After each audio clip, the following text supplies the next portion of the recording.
ஓம் நம சிவாய. எல்லோரும் நல்லா இருக்கீங்களா? நல்லா இருக்கணுங்க. இன்றைக்கி பார்த்திங்கன்னா வெள்ளிக்கிழமை நம்மளோட வழக்கமான வேலைகள் என்னவோ அதுதாங்க இந்த வீடியோவில் பார்க்க போகிறோம். எப்பொழுதுமே நம்ம ஒரு விஷயத்தை முழுமையாக நம்பி அதற்கான முயற்சிகளை எடுத்து பயிற்சிகளையும் செஞ்சு கண்டிப்பாக அதை நம்ம நினச்சி பண்ணோன்னா கண்டிப்பாக நமக்கு வெற்றி கிடைக்குங்க. எதை எடுத்த உடனே தோற்றுட்டோம் அப்படின்னு மட்டும் நினைக்காதீங்க. கண்டிப்பாக உங்களால் என்ன முடியுமோ அதை சரியாக பண்ணுங்கள். கண்டிப்பாக இறைவன் நமக்கு அதை நல்லபடியாக அமைச்சு தருவாருங்க. காலையில் எழுந்திரிச்சு முடிஞ்சால் விளக்கேற்ற முடியாதவங்க மனமார இறைவன்கிட்ட வேண்டிக்கோங்க. கண்டிப்பாக உங்களுக்கு நடக்குங்க. நம்மளோட இறைவனுங்கிறது நம்மளோட எண்ணங்கள் தாங்க. நம்ம இறைவன் நமக்கு பண்ணுவார் அப்படிங்கிற ஒரு எண்ணம் நினைக்கும் போது நம்மளோட எண்ணம் நேர்மறையாக மாறும்போது அதற்கான சூழலும் கண்டிப்பாக நமக்கு இறைவன் வகுத்து தருவாருங்க. நம்பிக்கை தாங்க. அந்த நினைக்கிறோம் பாருங்கள், நம்ம நினைக்கிறோம்ல நமக்கு நடந்துடும், நம்ம கடன் அடைஞ்சிரும், நம்ம நல்லா படித்து நல்ல வேலைக்கு போயிடுவோம், நம்ம அம்மா அப்பா சந்தோஷமாக வச்சுப்போம் அப்படின்னு நினைக்கிறோம் பாருங்கள்.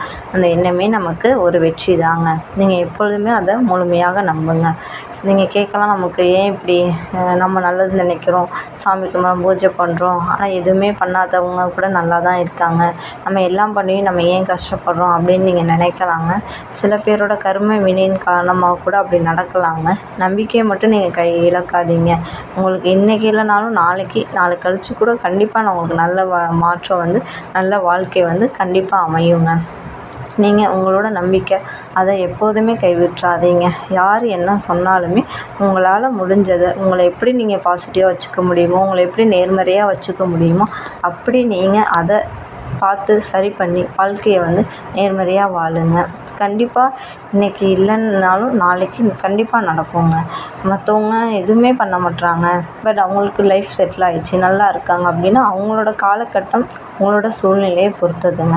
கண்டிப்பாக உங்களுக்கும் உங்கள் லைஃப் நல்லபடியாக செட்டில் ஆகுங்க. கண்டிப்பாக நீங்கள் அதுக்கான முயற்சிகளை தொடர்ந்து பண்ணிக்கிட்டே இருங்க. இறைவன் நமக்காக கண்டிப்பாக ஒரு நல்ல வாழ்க்கையை ஏற்படுத்தி தருவாருங்க. இருக்கிறத முதல்ல நன்றி சொல்லுங்கள். இல்லாததை நினச்சி வருந்தாதீங்க. இருக்கிறத சந்தோஷமாக ஏற்றுக்கிட்டு அதுக்கேற்ற மாதிரி வாழ்ந்துக்கோங்க. அளவாக செலவு பண்ணுங்கள், சேமிங்க. முடிஞ்ச அளவு மற்றவர்களுக்கு உதவி பண்ணுங்கள். எதையுமே கடன் வாங்கிறதுக்கு முன்னாடி யோசிங்க, இது வாங்கணுமா, இது முக்கியமா அப்படின்னு யோசிச்சுட்டு முடிவெடுங்க.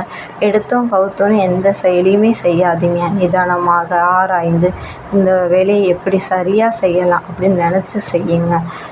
நீங்கள் இப்போ எதுக்கு சம்மந்தமே இல்லாத மாதிரி தான் பேசுகிற மாதிரி இருக்குங்க. ஆனால் ஒவ்வொரு வார்த்தையும் என்னுடைய வாழ்க்கையில் நான் பின்பற்றுறது எனக்கு நானே குறிக்கிற ஒரு சில ஆறுதல் வார்த்தைகள் மாதிரி உங்களுக்கும் உங்கள் லைஃப்பில் இருக்கும்.